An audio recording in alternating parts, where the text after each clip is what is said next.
ஆயிருன்னு சொன்னா என்னுடைய சின்னங்கள் அப்படிங்கிறார். காபா என்னுடைய சின்னம், காபாவினுடைய நுழைவாயில் என்னுடைய சின்னம்,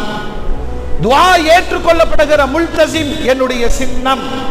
சொர்க்கத்தின் கல்லாகிய ஹஜ்ருல் அஸ்வத் என்னுடைய சின்னம், இப்ராஹிம் அலைஹிஸ்ஸலாத்தின் பாதடி படிந்த மகாம் இப்ராஹிம் என்னுடைய சின்னம், குழந்தையின் காலடி தடத்தில் வெளியான ஜம்சம் என்னுடைய சின்னம், சஃபா மர்வா என்னுடைய சின்னம், தவாஃப் செய்யும் இடங்கள் என்னுடைய சின்னம், மழை நீர் வடியும் ஹதீம் மீசாபுர் ரஹ்மத் என்னுடைய சின்னம், காபாவின் உட்பகுதி என்று அறியப்படுகிற ஹதீம் என்னுடைய சின்னம், 70 வானவர்கள் உங்களுக்கு தொடர்ந்து துஆ செய்கிற ருக்குனுல் யமானி என்னுடைய சின்னம்,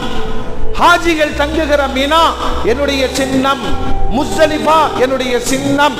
அரஃபா என்னுடைய சின்னம், தவாப் என்னுடைய அடையாளம்.